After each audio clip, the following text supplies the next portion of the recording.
You're listening to No Plot, Only Lore, a podcast about games and the tables we play them at. Your DMs tonight and every night are Josh and Chris. You can find us on all podcast platforms or check us out at noplotonlylore.com. If you like what you hear today, please rate and review the show and share it with everyone you've ever met.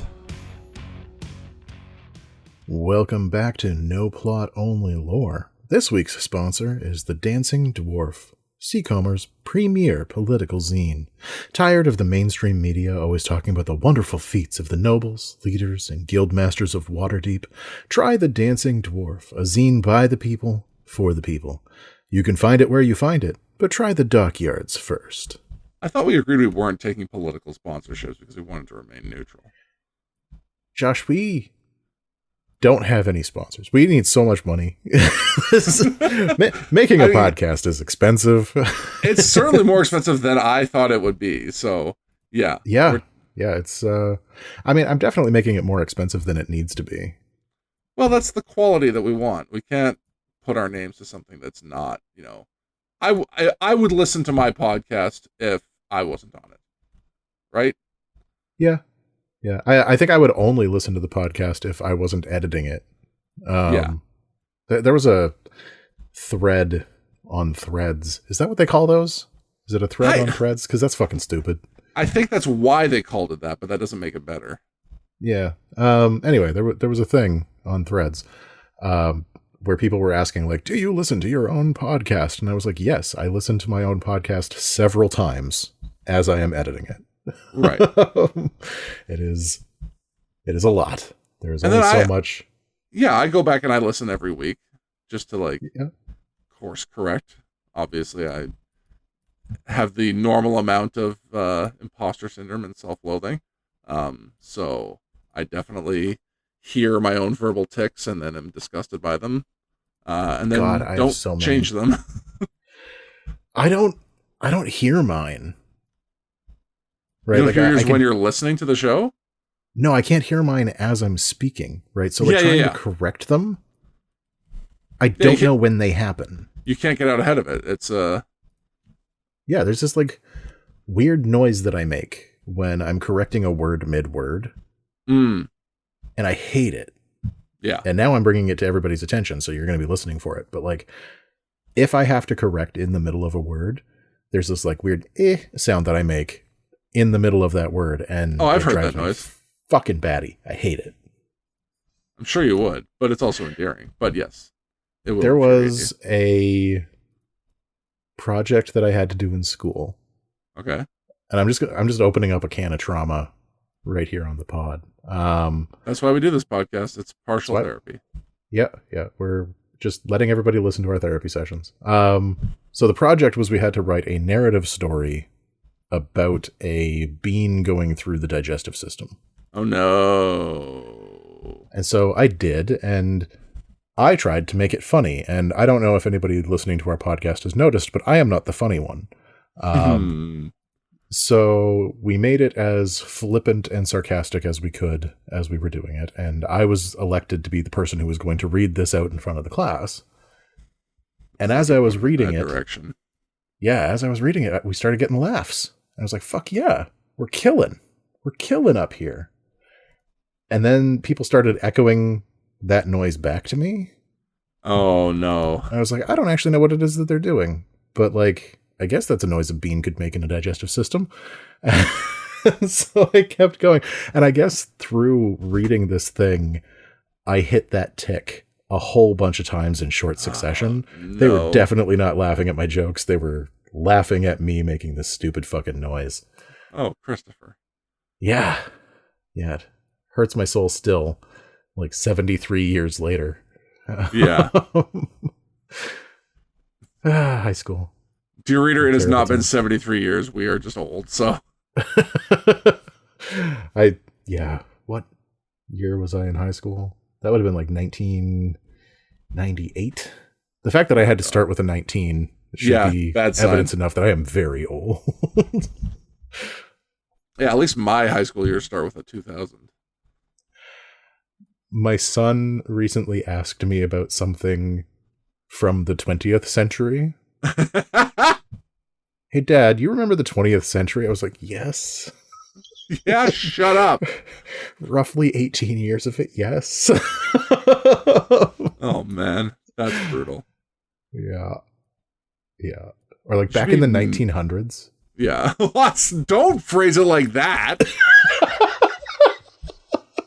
Ugh. Ugh. Why would you do that?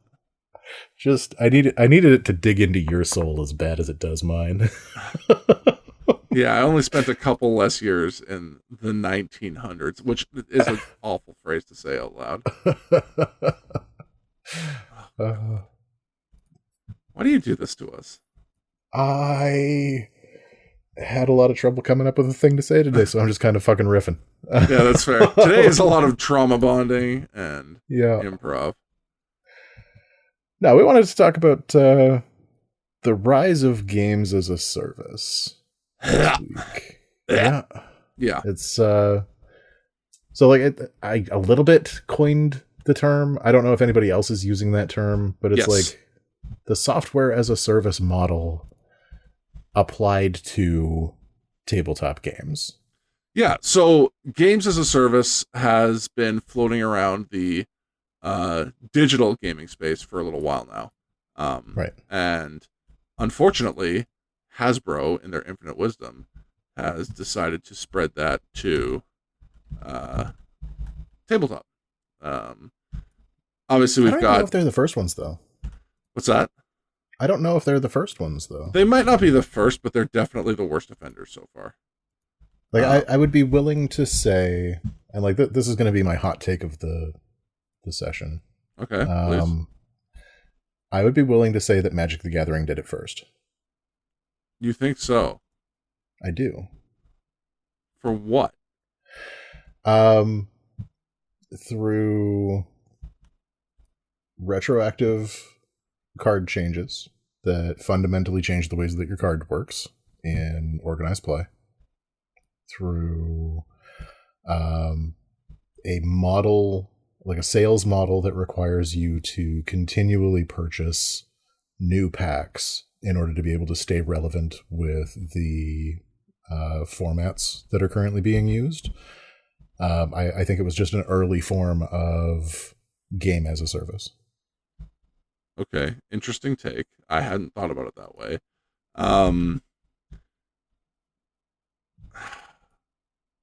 Sorry to just like drop that one on you. You okay, bud?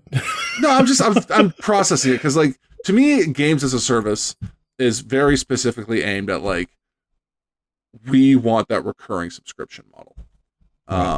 Which when you rephrase a pack as a subscription to Magic the Gathering, it kind of makes sense. Mm-hmm. Especially if it's just weird standard. Because what's that? Especially if you're playing standard. Well, nobody does anymore. So that's nice. No, that's true. That was 10 years ago that everybody actually cared about standard. Yeah, people haven't cared about standard in a hot minute. But I guess where it kind of gets wonky for me is that like you have to buy lots of packs or no packs. Like that, if you want to play Magic the Gathering, you don't actually have to participate in purchasing products from Wizards of the Coast because of the secondary market, which they famously love. Right. Everyone loves it when they don't make money off of the thing that they own. And that's and that specific idea is, I think, what like the current expression of games as a service is directly trying to combat, is that you have to continue purchasing your service from them to participate in the thing, right? Like whether it's your monthly subscription or I don't know, expansions and stuff like that like lock things out. There's a bunch of different models out there, but yeah, their idea was like, let's eliminate secondary markets and force I guess ideally like an infinite transaction with with your players. So like what am I trying to think? Like, so obviously with what Wizards is doing with D&D Beyond and stuff, it's just like drip feeding you new content constantly that you're paying for. Yeah. I but think there's other companies that don't really do the subscription model. It's more like you have to buy some $20 item like 2 or 3 times a year, as opposed to like, hey, $80, you have the game forever. I think the big distinction that I want to make with Wizards of the Coast in this particular instance, because I know that that's the model that Wizards wants to move towards. Like, they want everyone to be subscribed to D&D Beyond forever. Yeah. D&D Beyond is optional content. Right. Like, you don't need it to play the game. No. I think that Wizards of the Coast wants you to need it to play the game. Yes. I think that there has been a number of small pushes to delegitimize content that is not on D&D Beyond. Yeah. And that the change that is happening, like, to be specific, D&D Beyond has indicated that they are not going to be using all of the spells from 5th edition going forward after 5.5 is published. It's not even going forward. They've already started removing the 2014 versions of spells and replacing them with 2024 versions. Oh shit, speaking of editor Christopher, here I am to tell you that as soon as we finish recording this episode, Wizards of the Coast retracted this statement. Do with that information what you will. Great. Which you and I both know, like, it'd be very easy for them to have both. Like, that's not an actual issue. Well, like, you and I work in software as a service. Yes. And the amount of technical ability that would be required to keep both of those things, like, to create a separate table for your 5th edition spells and your 5.5 spells. It's not that hard. It's not going to create a huge amount of bandwidth for your 5th edition stuff. It's not that difficult. It's just an on-off switch. It's a fucking Boolean. You do a Boolean for which table you're referencing. That's it. And the other thing that it is that it is actually like a legitimate value add to your customers to be able to have both options. For people who existed in the first version and want to stay there, for those who are new to the game and are interested in like alternate versions of things, because everyone just likes more choice, right? Like, no one's like, oh man, there's just too many options in this game, I don't want to try it. Like, well, and I think it's interesting that you phrase it like that, because I feel like this move suggests a mindset, and like I can't speak for the folks at Wizards of the Coast. I don't know exactly what's going through their heads, but like it feels like March. People. I said the Imperial March. But it feels like the viewpoint of Wizards of the Coast is that if you are still playing D&D 2014, you are not actually a customer anymore. Right. Yes. You were a customer once. Yeah. Now you are not. We are servicing our customers. Our customers are the people who are buying 2024. I'll tell you right now, I am 90% sure that is expressly their opinion. Like, if you haven't bought something from them in the last 5 years, you don't exist to them. You're not an actual customer. They need to convert you to a customer. You can't be, there's no such thing in their minds as like fans of Dungeons and Dragons or role playing in general. There are customers and there are non-customers. And if you haven't spent money, you're a non-customer, and therefore they don't give a shit about you. See, the frustrating thing for me is that I have spent money, right? Like in the past, that doesn't count now. That's old money. No, I mean, like I spent money this year. Oh, okay. Right, like I owned the Player's Handbook and the Monster Manual for 5th edition at the beginning of this year. Okay. And I have since purchased several books, including like the DMG and the not very good Belgian nonsense, and like a couple of source books, the Eberron source book, right? Like I picked up a bunch of 5th edition shit this year. Yeah. But did you buy them on Beyond? Well, no, because I don't have a Beyond subscription. Yeah, and then you're not a real person. Working in software as a service has made me very leery of purchasing software as a service. Correct.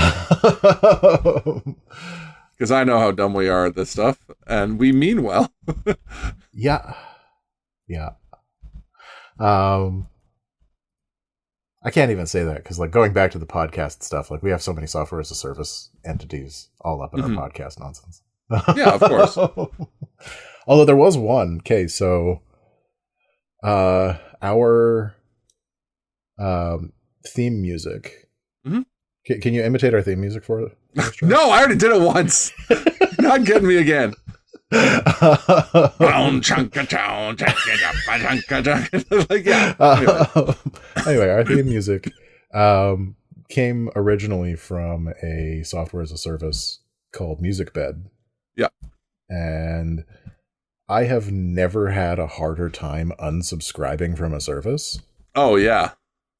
Like we're no longer with MusicBed, but like the license that I have is in perpetuity for this project. Right, because weirdly enough, we purchased a thing that we needed, and that was the end of the transaction. Well, I purchased a bunch. Like we actually have licenses for a few pieces of music. Like I haven't had to use Editor Christopher in quite a while, but there's like a specific piece of music that goes in the background of Editor Christopher, right? That is also from MusicBed, and that just came from a subscription. But that subscription cost me like $30 a month. For a year, and you're only allowed to unsubscribe on a yearly basis. So so you had to give them a year-long contract. So it's $30 a month. You gave them that money, and they were like, "Well, that's not good enough." Yes, because I hate that. Yeah, like I tried. I feel like we got like we. We did the thing correctly, but I feel like they got one over on us. It isn't just that. Like, I purchased my MusicBed, like my original MusicBed contract with them years ago, like at the beginning of COVID. Yeah. And you just kept forgetting to cancel? I had a couple of pieces for like a YouTube channel that went nowhere. Yeah. But the fact that it was like yearly, I kept forgetting. Yeah, and then suddenly $400 would disappear out of your bank account, and you're like, "What the fuck happened?" And they're like, "Oh, right." And then you... Well, no, like, it was being charged monthly, but, like, I would get to whatever my, like, re-up term for my contract was, and it would just automatically roll over to the next year, unless I stopped it. And I kept forgetting to stop it, so I would be locked in for the rest of the next year. And there was no way to just, like... I guess at that point you have to like change all of your accounts and like whatever. Yeah. No, it was brutal.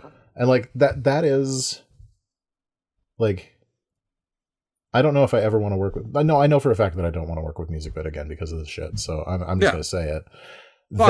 Hey, fuck you guys. The predatory kind of bullshit that this D&D Beyond move is looking to emulate. Yes. Right. Yeah, they're like, we look at that and we see this is awful, and they're like, hey, that sounds profitable. Yeah. Like, how do we make it so that you can't cancel your D&D Beyond subscription for a year? Yeah. Right? You're just locked in. Yeah. And they can.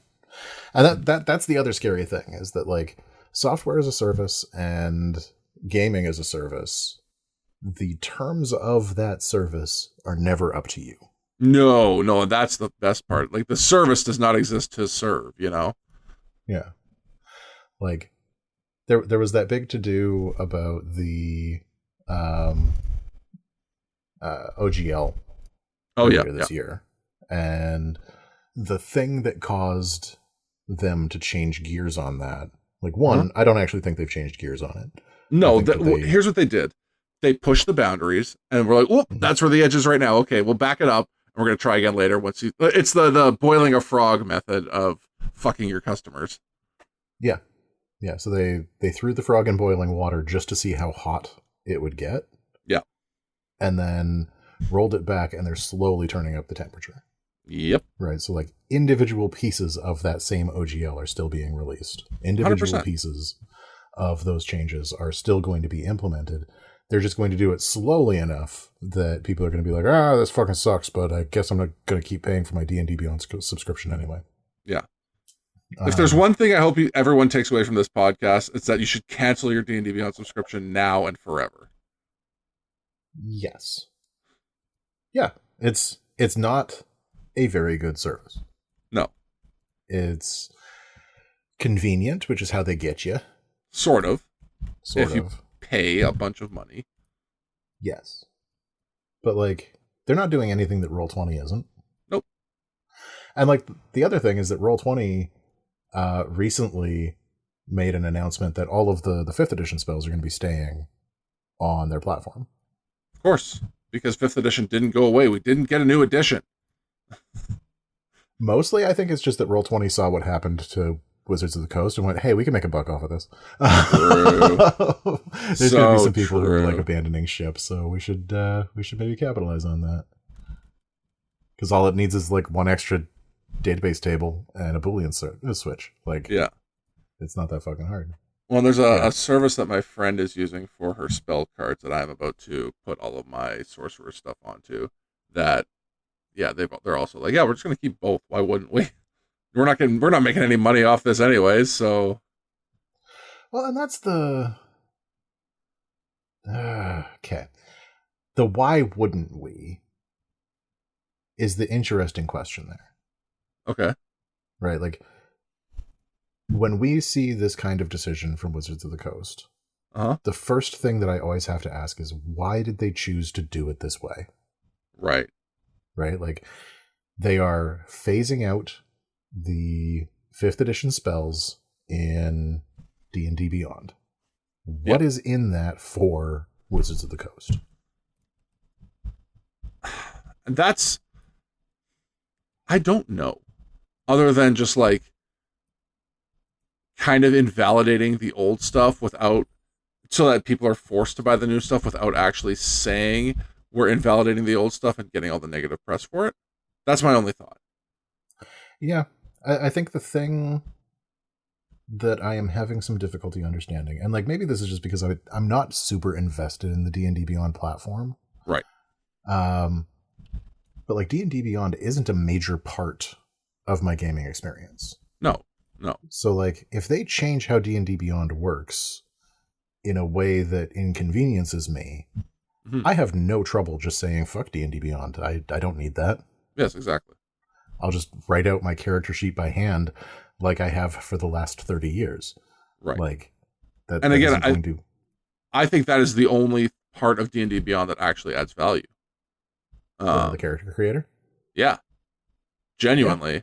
Like, I don't know what other... Tabletop? What's that? Do they have a virtual tabletop? Not yet. They want to roll it out like this year or next year. And they have teased what's coming with it. Just so you like see what's coming. Because they're going to sell you, and this is like literally what they're doing. They're gonna have a virtual tabletop where they can sell you cosmetics. Yeah. Oh, you want to customize how your fireball looks? That'll be $2. Okay, actually, roll back a little bit. Okay. That is my favorite monetization method for any kind of video game. If the rest of it was free. When the rest of it is free. Yeah, if they're like, hey, here's our cool new digital tabletop. It's completely free to use. Also, if you want to get funky with it, here's a way to do that. Like, they do that with... I play Path of Exile. Path of Exile, the whole thing is fucking free, and there's big, chunky new content every 2 months. And they're like, by the way, you could buy some wings if you want. And I'm like, I don't, but I appreciate that you could. And there are people who do, and that's how this game stays alive. Back when I was struggling more with hating myself, I played League of Legends. Speaking of... And that was the first time that I saw that monetization method for a service game, where like you're just doing like you can play the game for free. You have a couple of champions that they give you for free. Yep.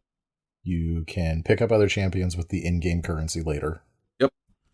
and cosmetics cost money. The game is so free.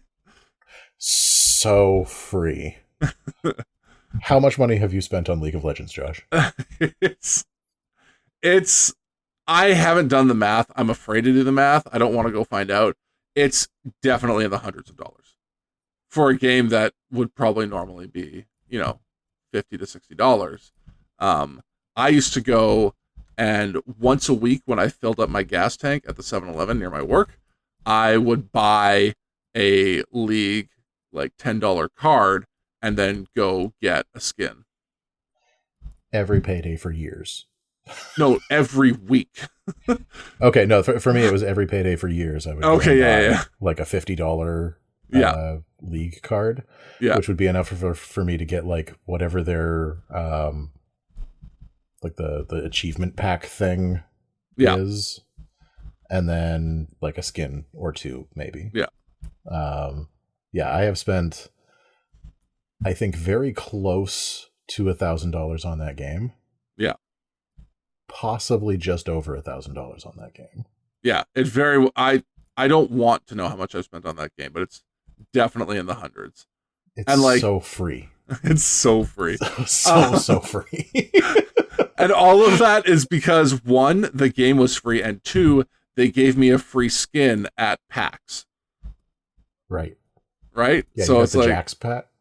I have PAX Jax, and then I also got Arcade Hecarim for free. Fantastic. Right? So all they had to do was just like set the hook, and I'm on board. Yeah, the first hit is free. And then after that you have to pay. Except that we keep giving you the drug for free. You just have to pay for like cooler pipes to smoke it out. I just have to, I was gonna say all the drugs are free. You just have to pay for the needles. Yeah. What a terrible game. I do love their monetization method though. Like I don't feel bad about the money that I spent on that game. No, neither do I. Like, and I'm a person who's used to being like nickel and dime to death. Like I have played World of Warcraft for 20 years. Like it's fine. Speaking of games as a service. Yeah, it's fine. Is it? No, it's not. But here I am. And I think that like, especially in the video gaming sphere, I think World of Warcraft may have been one of the big innovators in games as a service. 100%. Yeah. Like early on. People actually ridiculed it for a while for charging a monthly fee. I mean, I still ridicule it for charging a monthly fee. Even though there's a free option. I get it. Is there a free option? I mean, it's not a very good free option. What option are you thinking of?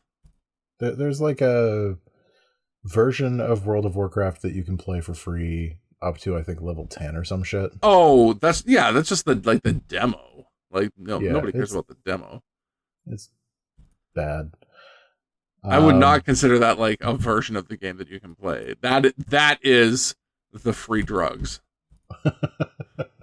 I played World of Warcraft for probably 6 months. Yeah. And I am so bad at MMOs. Yeah. Not like mechanically, although also mechanically. Yeah. But like I don't engage with whatever it is that people get out of MMOs. Like the play flow for those games annoys me. I see. Like there's only so much grinding Yetis that I can do before I get very tired of grinding Yetis. Okay. But I really want to get another level. All right. I'm gonna take the side of the MMO apologist for now. Surprisingly, exactly zero fucking Josh.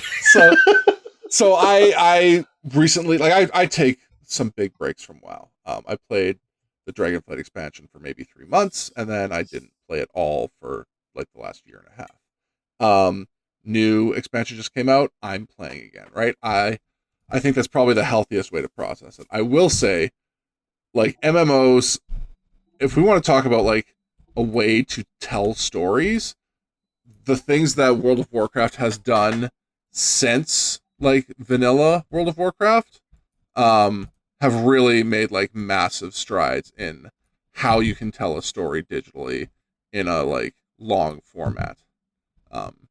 One of the big innovations of this new War Within expansion is that right off the hop, they're like, by the way, this is part 1 of 3. The next 3 expansions are all going to tie a larger story together. Yeah, I don't want to curse this, but I a little bit want to curse. How fucking great would it be if they just pulled a George R.R. Martin and then never released the last section? Well, unfortunately, this is like the only way that they can print money now. So yeah, because no one trusts Blizzard to do any other projects. No, they don't. Nor should they. No, but I'm saying like MMOs now are not just a grind fest to get levels. You know, you have a level cap. It's pretty easily achieved, but now they are doing much larger narrative campaigns. And I think sometime in the last 5 years, somebody at Blizzard was like, hey, the glory days of what an old school MMO was like with like your EverQuests and stuff like that were definitely just grind fests, they're gone. And now everyone who still plays this game after 20 years is, guess what, like mid to late 30s. It doesn't have an infinite amount of time anymore. So we're going to focus more on like solo type content and just tell really good stories. I think my favorite... What do I know? I'm a DGen WoW player. I think my favorite like narrative MMO to like read about. I don't want to play it. I have played it. I suck at it and I hate it. Is it EVE Online? It really is.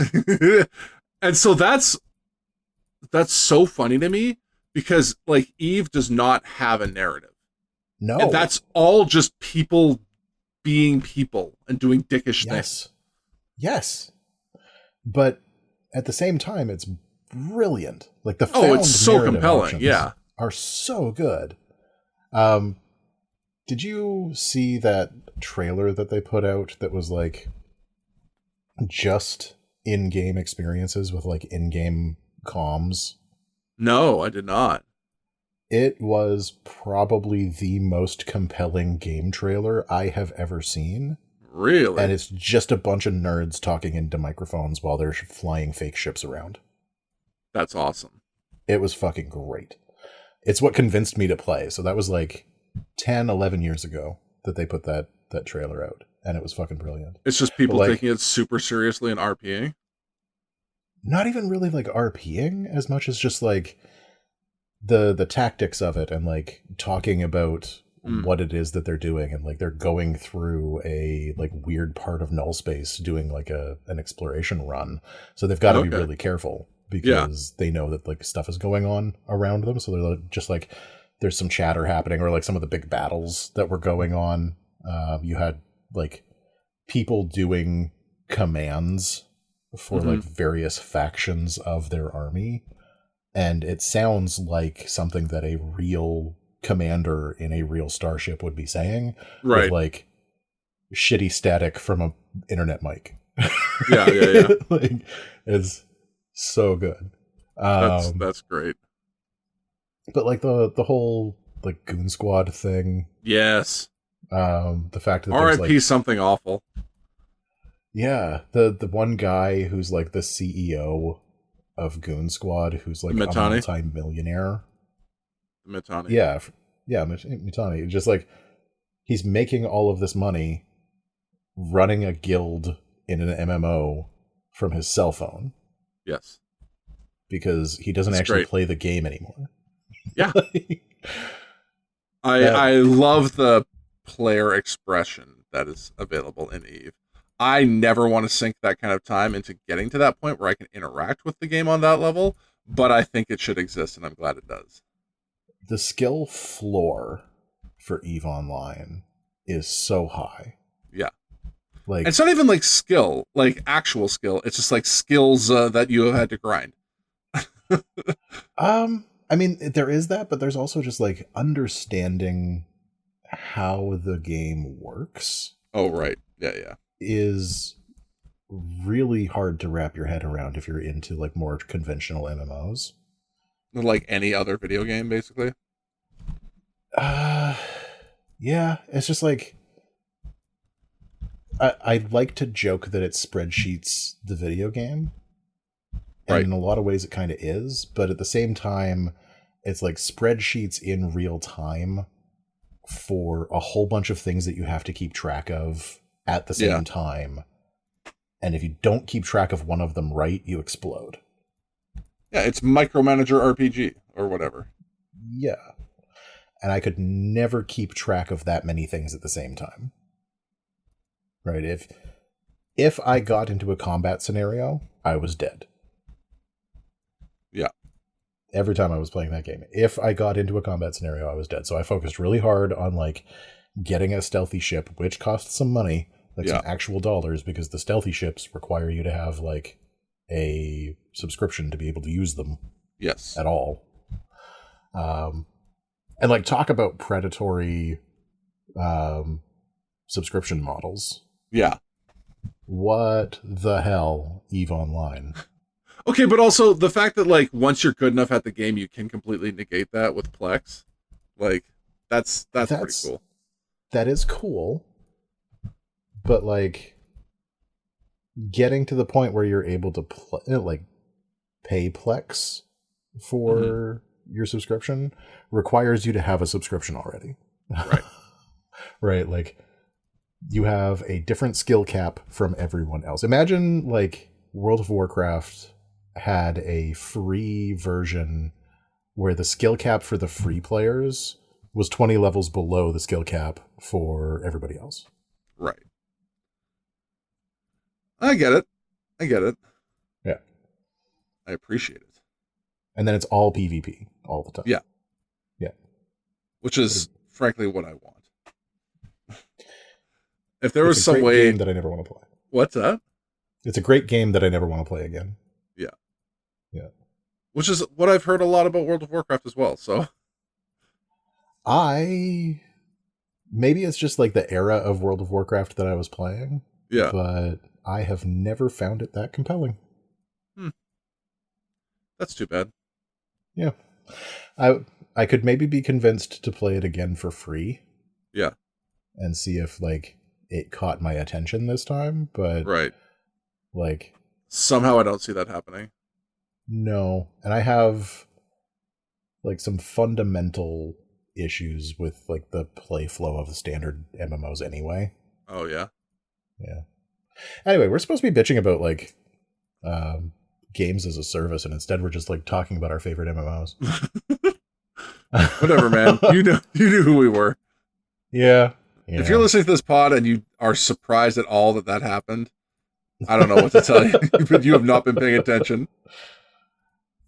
Anyway, what I kind of foresee happening with this D&D Beyond thing, and a little bit some of the changes that Pathfinder has been moving towards, is that we're probably not going to see publications of physical media in the future. Right. Like, I have a feeling, I don't know how viable it is. Okay. But I have a feeling that there will be, at the very least, some significant thought put into making 6th edition D&D nothing but digital. If they are not currently having that conversation, they are lying. Yeah. Yeah. Like, the way that Wizards of the Coast has been shifting since the, like, 4th edition discussions were happening for the OGO. Yeah. Has been moving more and more and more towards controlling the entire product as much as possible. Right. And I feel like you can't do that if you publish it in a book. No. So you just can't. This move to like just change spells. We're just changing the spells. We're changing the spells on D&D Beyond. Yeah. It's not a big deal. It's just some spells. Right?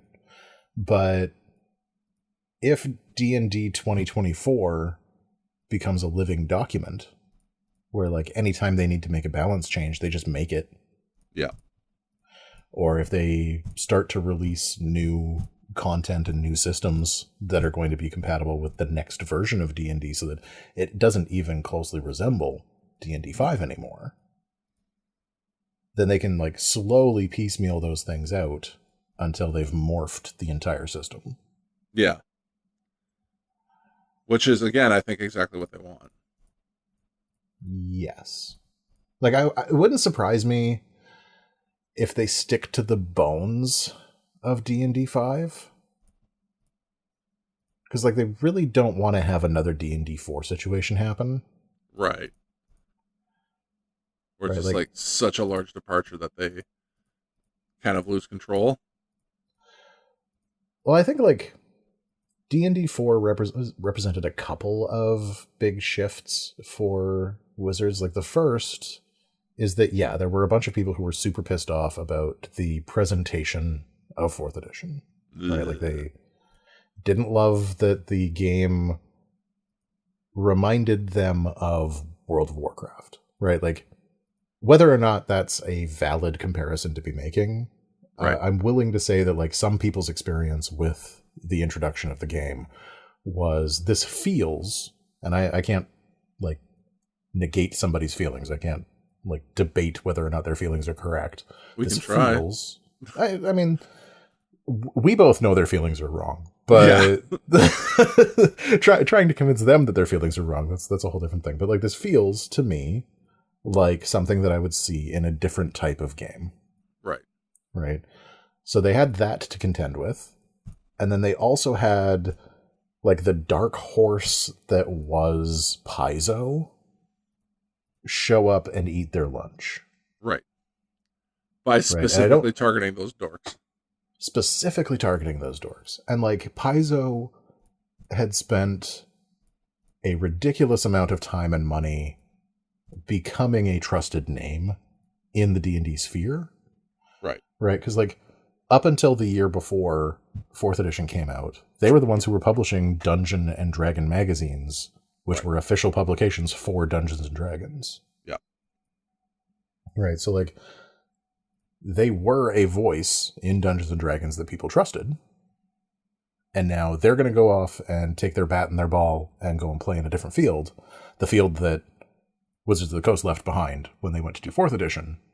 And now we have competition in our own game. Right.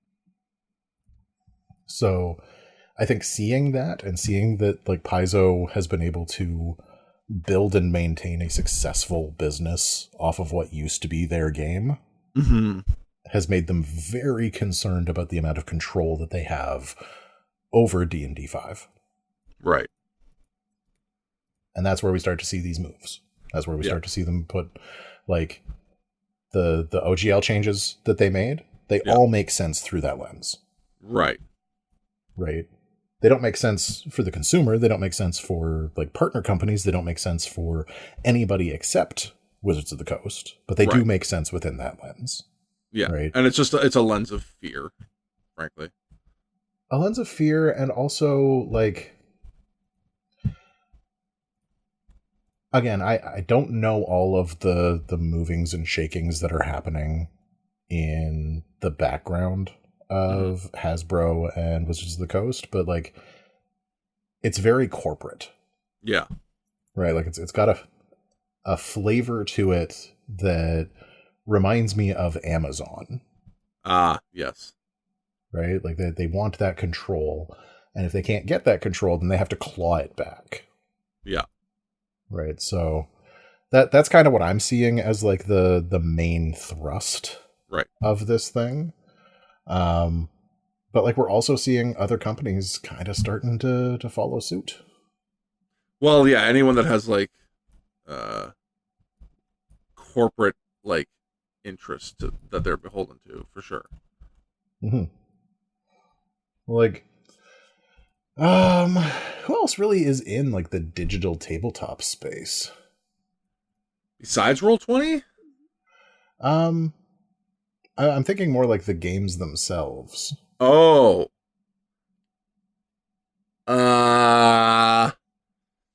Geez, it's kind of hard to What's that platform that lets you play like board games on it? Board Game Arena? So there's several. There's Board Game Arena, there's Board de Jeu, there's Yucatan, there's the guys who make the Tabletop Simulator. Yeah, there's a few different. The sudden change in your voice when I mentioned board games Shut up! To me that we are like overdue for another like Josh gets to rant about board games episode. We'll do that when some of the new releases I've been waiting for this year come in. Okay. Maybe we'll hop on like Board Game Simulator and we'll play through a game of like Dragon Wing or something. Is it Dragon Wing? Dragon Flight? What are you Bird talking Flight? about? Are you talking about game Wormspan? With the stupid birds? Sure. Wingspan? Wormspan. Sure. Wormspan. Wormspan. Yeah. That's not online yet. Okay. the game with the birds and the dragons. Those are two games using the same. You know what? No, you're not going to trick me into like getting excited about board games and then just pull the rug out from under me. I'm not going to get fucking Charlie Brown here. Okay. Well, how about we do like an episode while you are teaching me how to play a board game that I have never played before. Okay, I might be able to do that. All right.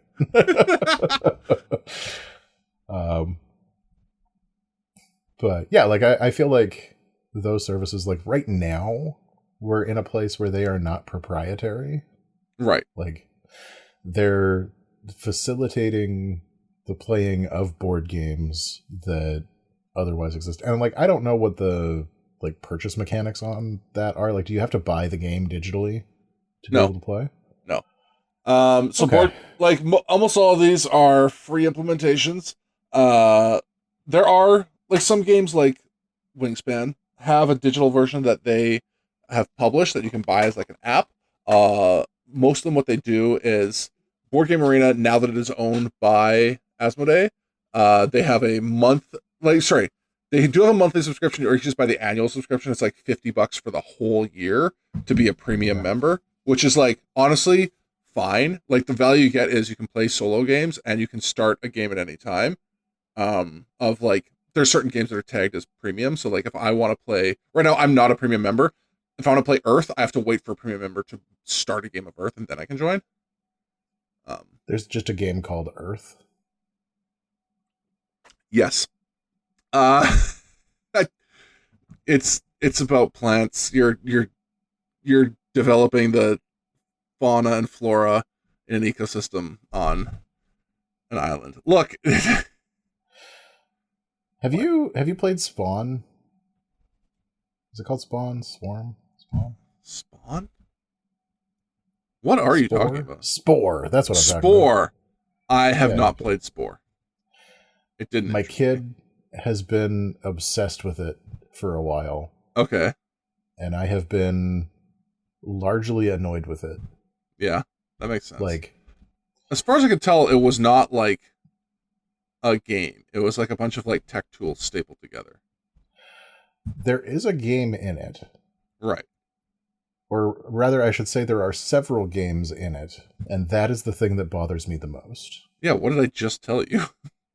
Like, well, it isn't just like the tech tools. It's like you start off and it's very like one of those like worm games, the .io games where you're like trying to eat all the stuff without getting eaten. And then you get big enough that you're able to grow legs and like hang out on land. Okay. And then there's a slightly different version of that where you have to like go and either make friends with or kill other species. Okay. And like you can eat the fruit if you're a vegetarian. You can eat the things that you kill if you're not. Okay. And then after a while, it adds like another game where instead you're now running like a tribe of those dudes. Yeah. And then it turns into a city manager. Right. And then it turns into a game where you're flying a UFO around a planet trying to steal species. And like each of these has some elements in common with some of the previous stages, but at each stage it's like a whole different fucking game. Yeah. And it drives me nuts. Well, if you know anything about the guy who designed it, it would actually make sense. I don't want it to make sense. It wouldn't be that surprising, I should say. Yeah, I don't want it to make sense. I want it to be good, and it's not. No. It's disparate and weird, and there are so many different chunks to it that I have to like relearn between sections, and like the map works differently now, and like the map is not very well put together. No. Like I don't have any like ability to move around on it. I have to like click a thing if I want to go somewhere. It's bullshit. And so imagine being excited for Spore because the only thing you knew about it was that first part. The first thing that you were doing. That's what people got sold on. And then he's like, by the way, that's 10% of the game. And the rest of it is dog shit.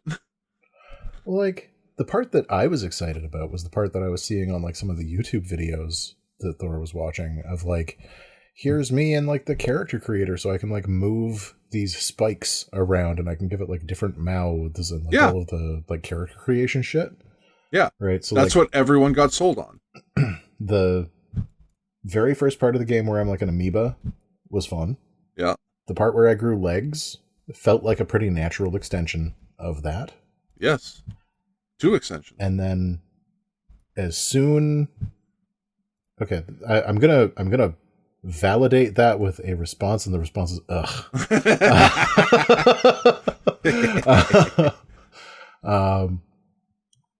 And like in that section, you're able to like get together with a crew of other like critters to run around and like help dance to impress your like fellows or whatever.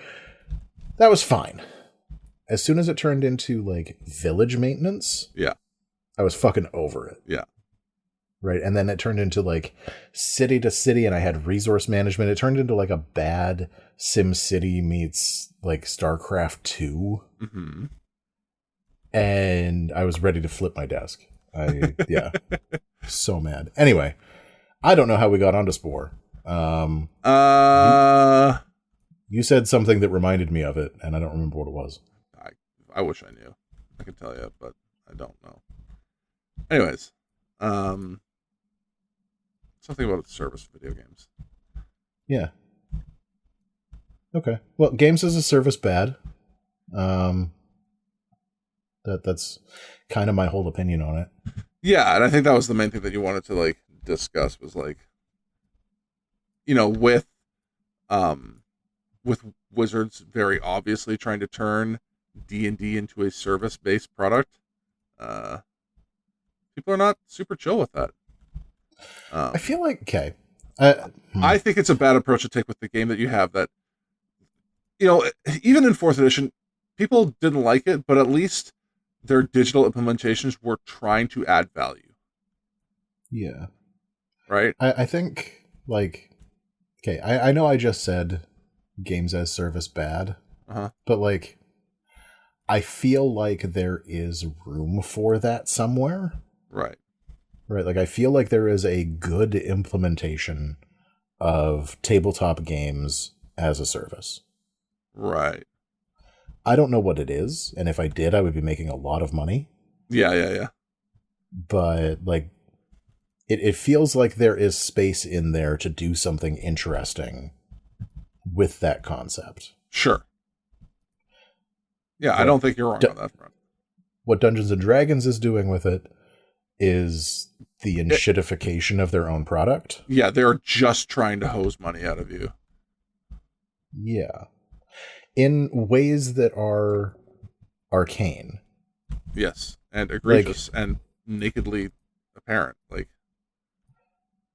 I feel like this is one of the weird situations where I think it would actually make a lot of sense for Wizards of the Coast to like sit down and be honest about what their intentions are. Yeah. Right? Like, if they were to sit down and tell me a thing that I don't want to hear. Yeah. Right? They come out and they're like, hey, so what we want to do with D&D Beyond, making this change the way that we're doing, is we want to trick people into buying the new version of D&D because they think the old version is obsolete now. Right. At least I understand that. Yeah. Like, at least I fucking get that. Frankly, if they were just like, hey, look, we need to trick people into buying the new edition of D&D, because if we don't sell a new edition of D&D every 10 years, this company's going to go under.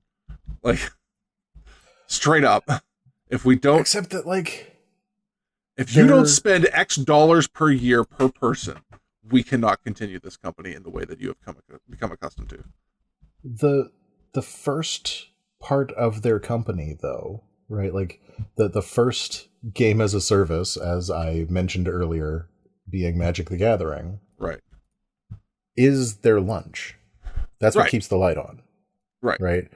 Dungeons and Dragons has rarely turned a profit, in my understanding. Like it has, like, in their history, or like, yes, in this version, in its history. Okay. Like, when TSR was running it, it was slowly working its way into the ground. Like, it made a profit to begin with, and it slowly worked its way into the ground. Right. Wizards of the Coast bought it, and they were making money on Magic the Gathering. They didn't care how Dungeons and Dragons did, because they had the money from Magic. Right. They put out a thing that Peter Adkison cared about, right? And they supported it as well as they could. But like the amount of times over the course of Dungeons and Dragons history that it has actually turned a profit, in my understanding, is actually rather low. Okay. The thing that D&D has going for it is brand recognition. Right? It is a well-loved premier brand in the role-playing game space. But trying to figure out how to make that make money consistently is fucking hard. Right. But that's, like, I've sort of been of the opinion before that, like, worrying about that is not productive. You should be doing just enough to keep it at the forefront of culture, like the way that it has been for years, and then just license the fuck out of it to people who, like, give a shit. I think that's what they tried to do with the movie, and then the movie didn't make money. The movie was so good. How did it not make The movie money? was so good, and then it didn't make any money. Like, how do you fuck something up that badly? Anyways. Marketing. Yep. That's always the answer. Marketing. All right. So next episode, marketing Dungeons and Dragons, I guess. Marketing. Why everyone who does it is of Satan. Hey, thanks for making it all the way through this episode of No Plot Only Lore. If you're looking for more, you can always find us at noplotonlylore.com and on all the very best podcast platforms.